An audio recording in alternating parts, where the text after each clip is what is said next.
Let's see 5 most experienced cricketers who never captained a team. There have been players who have been the best performer of their teams for a consistent period of time, and even after having gained more experience than any other teammates, have been unfortunate not to have ever lead their team in the entire span of their career.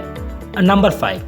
The 36-year-old Englishman James Anderson is not just one of England's greatest cricketer of all time, but also one of the best facers to have ever graced the spot.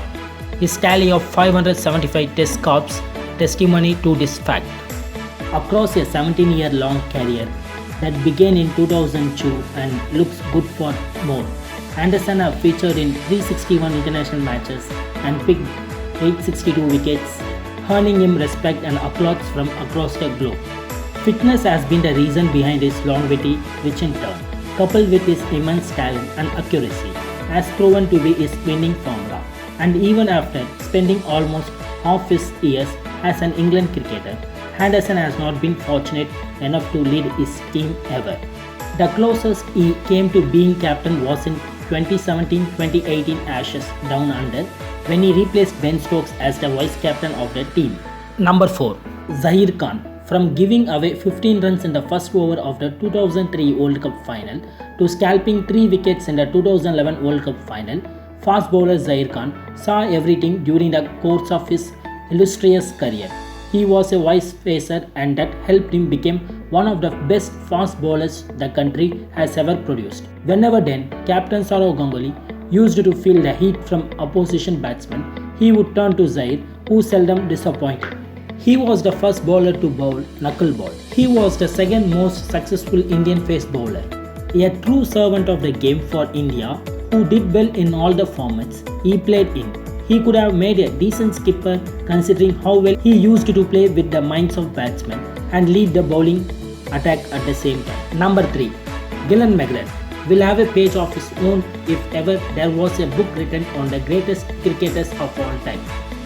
Having represented Australia in 376 matches across a career and spanned 15 years, the New South Welshman turned out to be a captain's delight with ball hand.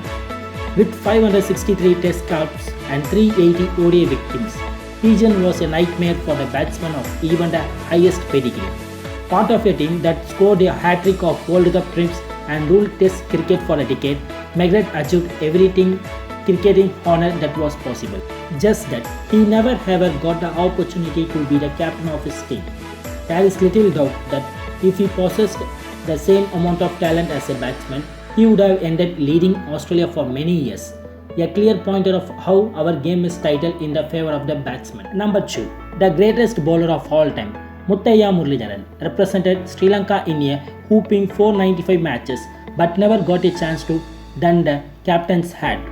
The fact that 1347 wickets were never enough to lead Murli into captaincy proves that leadership is not something that always accompanies talent.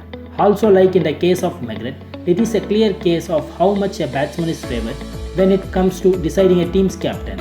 Even thought it is the best bowler for whom a captain eventually sets fields and executes plan. Murli, who not only helped Sri Lanka lift the World Cup in 1996, but also played a crucial role in the Emerald Nation's rise as a cricketing superpower, was made vice captain of the team at several occasions, but never really went past being the deputy. And the number 1, the Prince of Indian Cricket, Yuvraj Singh. Having made his debut in 2000 under the aegis of Sourav Ganguly, Yuvraj had established himself as a match winner for the team by 2007. It was around this time, post the debacle of 2007 World Cup, that Rahul Dravid relinquished the captaincy and Yuvraj was touted by many to ascend the throne. However, it was not to be, as the BCCI and the team management went ahead with Dhoni being the leader of the pack, with the Southpaw being made his deputy. He holds the record for fastest 50 and also one of the greatest limited over players to play for India. As a result, UV, who went on to feature in 402 international matches, never got a chance to lead his country, something that he surely regrets despite having had a glittering career.